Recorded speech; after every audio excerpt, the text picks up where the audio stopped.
Today we're on Bond Street and we are at Swaine.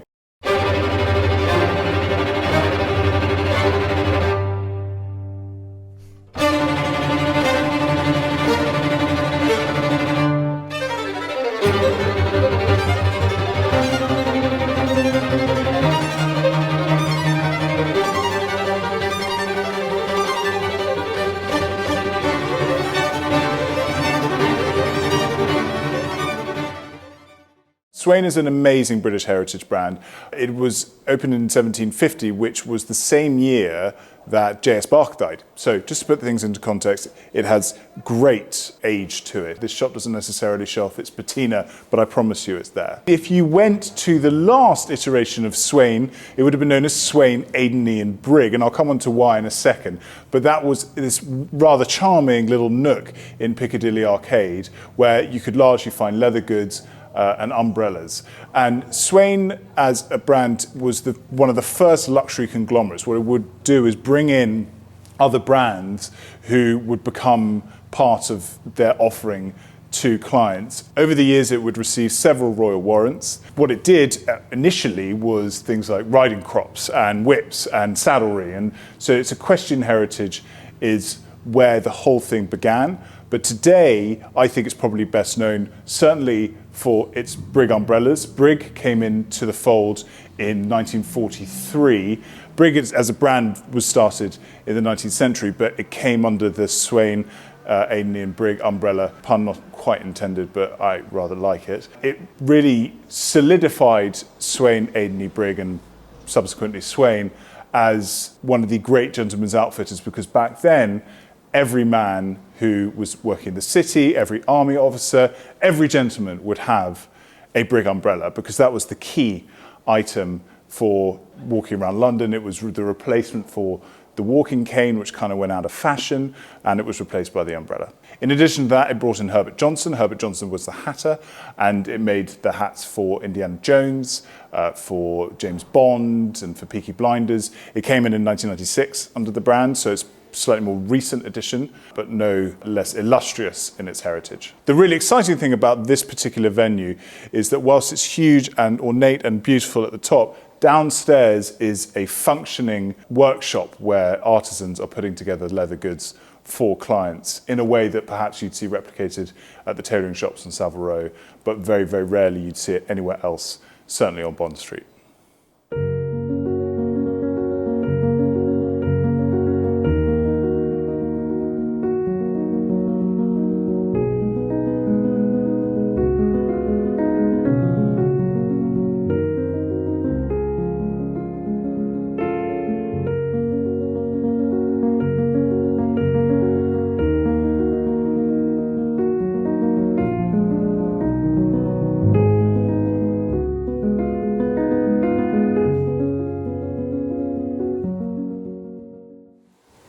So we are downstairs at what is effectively a workshop at Swaine, and it is filled with craftsmen who create leather goods on site.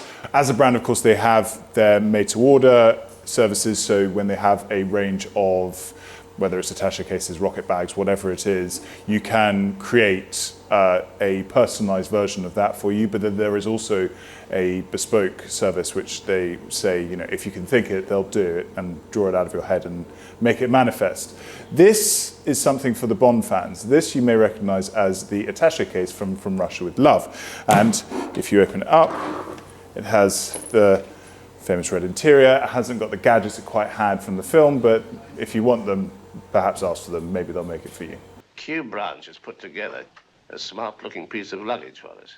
We're issuing this to all 00 personnel. An ordinary black leather case with 20 rounds of ammunition here and here. So, as you'll note, this is a saddle. Saddlery is a huge part of the output of Swaine and really speaks to their heritage in terms of equestrian and also the fact that all their leather goods are made from saddlery leather. So this is an example of that.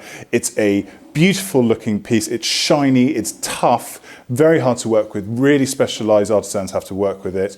As you can see, it's been cut for use. And of course, if you pan over to here, there are all sorts of different hand-dyed colors that you can have whether it's your backgammon board, your chessboard, your briefcase, whatever you want, made from this leather. So as mentioned, under the Swaine umbrella is Herbert Johnson. Herbert Johnson are the hatting wing of Swaine. And whilst I did mention that they do the Indiana Jones hat, James Bond hat, and Peaky Blinders hats, they do also specialize in military hats. So that's why over the years you've had all sorts of forage caps, berets, etc.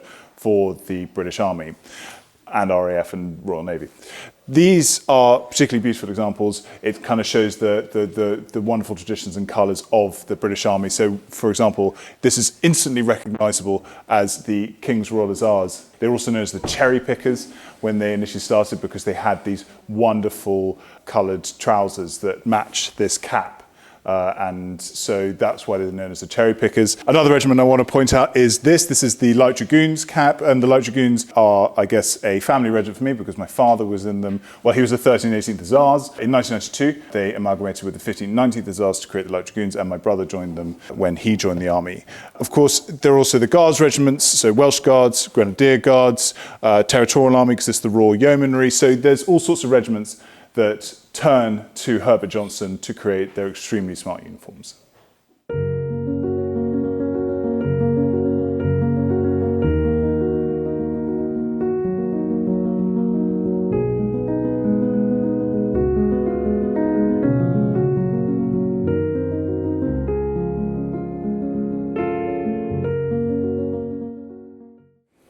So, umbrellas. As you may have spotted, this is not an umbrella. However, in terms of gentleman's umbrella, this is the precursor. In the 17th and 18th centuries, men would routinely walk around with these kind of canes. It was both used as a sign of social status, but also as a form of protection against would-be attackers in the days when there were highwaymen and things like that, and they would need to get themselves home nice and safely. Now, this is a particularly nice one because it has inside it this measuring stick for measuring horses. It's the kind of ingenuity that Swaine has shown throughout its entire lifespan.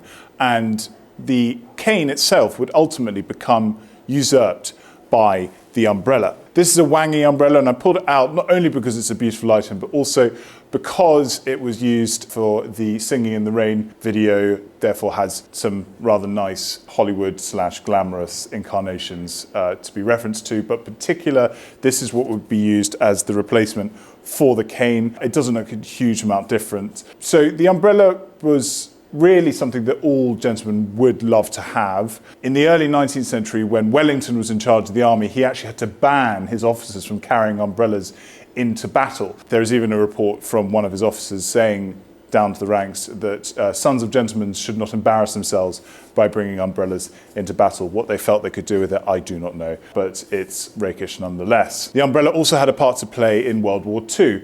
A rather brilliant army officer called Digby Tatham Water, who was a paratrooper, charged a German tank with his umbrella and stuck it through the view hole and took out the Nazi inside and disabled the tank as a whole. Another time he saw a chaplain under fire across the road. He ran over to him and he said, "Padre, come with me."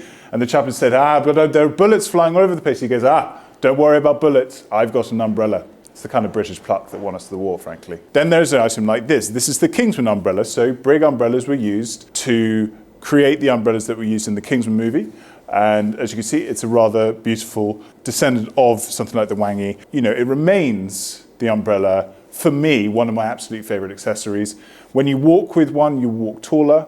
It is, as I say, meant to be that replacement for the cane. So it changes your posture. It completely turns around how you just walk. It's not just an item for if it's raining.